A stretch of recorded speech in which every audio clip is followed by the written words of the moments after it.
चंद्रयान 3 तैयार हो गया लैंडिंग के लिए। इसने समय से ऑन कर दिए अपने लैंडिंग सेंसर्स दोस्तों।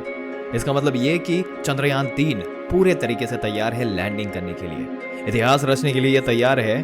और क्या होता है लैंडिंग सेंसर्स, इनका ऑन होना क्या होता है दोस्तों, आपको इस वीडियो में पूरी जानकारी जो है वो देने वाले हैं। ऐसी ही जानकारी पाते रहने के लिए हमारे चैनल को सब्सक्राइब करके बेल आइकन जरूर से दबा दें। आइए आगे बढ़ते हैं और ले चलते हैं आपको शुरू से। दोस्तों लैंडिंग सेंसर का इस्तेमाल किस प्रकार से चंद्रयान 3 को स्टेबल करने के लिए किया जाएगा, या किस तरीके से ये स्टेबल करेंगे चंद्रयान 3 को उतरते वक्त। क्या लैंडिंग सेंसर्स की जो है इसकी वजह से रशिया का लूना 25 ये बेस्ट लैंडिंग सेंसर्स इसमें है या नहीं।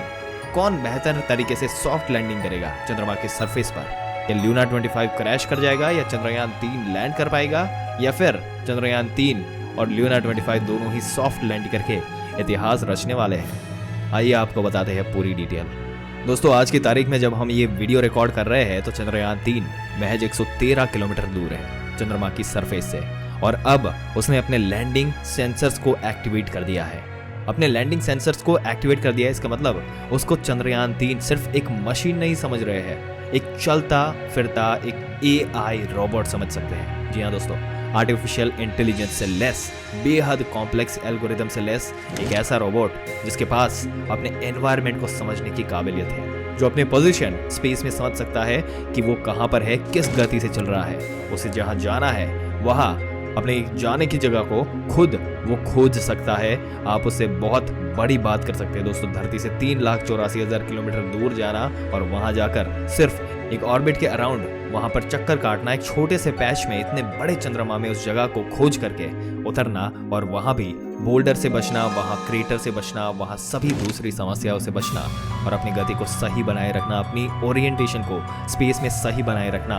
अगर वो छोटी सी भी करवट लेकर गिर गया, उतर गया, तो खत्म कहानी, पूरा खेल खत्म। और दोस्तों केवल अपने पैरों के दम पर सॉफ्ट लैंडिंग करना इतनी बड़ी बात है, और जो लैंडिंग होती है वो 100% ऑटोमेटिक होने वाली है। इसमें कोई भी यहाँ पे रिमोट कंट्रोल लेकर नहीं बैठा है। सिर्फ ऑर्बिट मैन्यूवर के लिए इसरो ने अपने हाथ में कंट्रोल रखा था, जो कि अर्थ बाउंड ऑर्बिट मैन्यूवर करते हुए दूसरे ऑर्बिट में जाकर जो लूनार ट्रेजेक्टरी में ट्रांसफर कर दिया जाता है, जिसकी वजह से चंद्रमा की सतह के आसपास ये पहुंच जाता है। दोस्तों इसरो के ट्रैकिंग एंड कमांड सेंटर उनके पास कंट्रोल था। जब ये लूनार ट्रांसफर ट्रेजेक्टरी में चंद्रयान 3 शिफ्ट हो रहा था तो यहाँ पर कंट्रोल करके उसको शिफ्ट किया गया।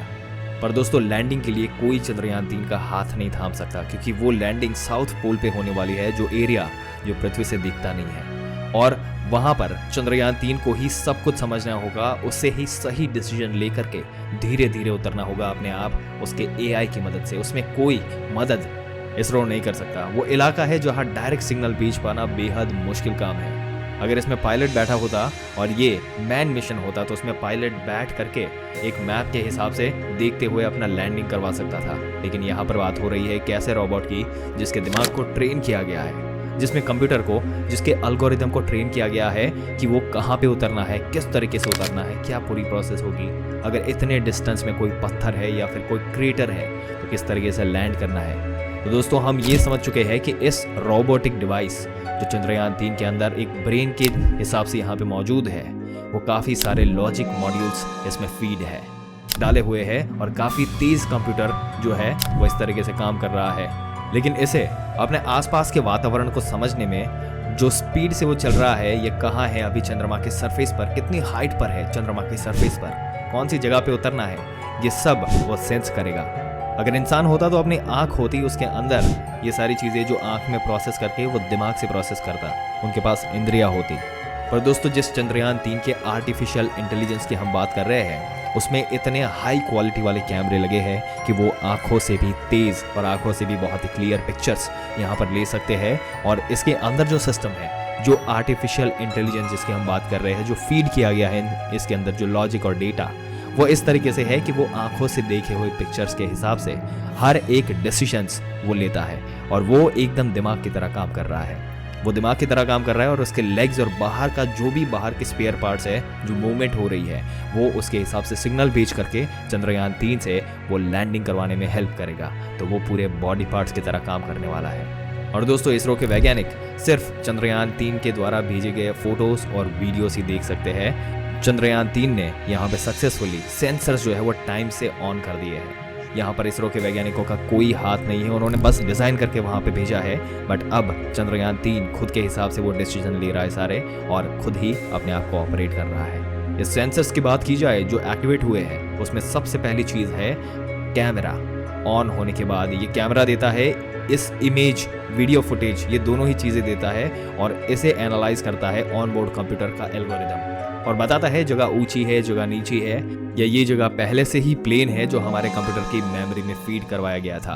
और मैप, उस मैप में ये जगह यहाँ पर हमारी लोकेशन चंद्रमा पर जो है वो किस तरीके की है।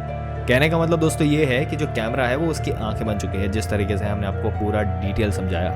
दूसरी चीज़ इसमें लगा है, एक अलग अलग किस्म के सेंसर्स डाले गए हैं, जैसे कि रेडियो ऑल्टीमीटर होते हैं जो किस हाइट पे चल रहा है चंद्रयान, उसे चंद्रयान की ऑन बोर्ड कंप्यूटर से किस हाइट पर है वो मेजर किया जाता है। जो वेव्स आते हैं सामने से वो नापते हैं और रेडियो सिग्नल भेजते हैं, और चंद्रयान जो है वो रेडियो सिग्नल जा करके चंद्रमा की सरफेस से टकराएंगे और फिर वो वापस पहुंचेंगे और उन्हें वापस रिसीव करके यहाँ पे पता चलेगा कि वो कितनी हाइट पर, क्या डिस्टेंस है, वो उसको एग्जैक्टली पता चलेगा।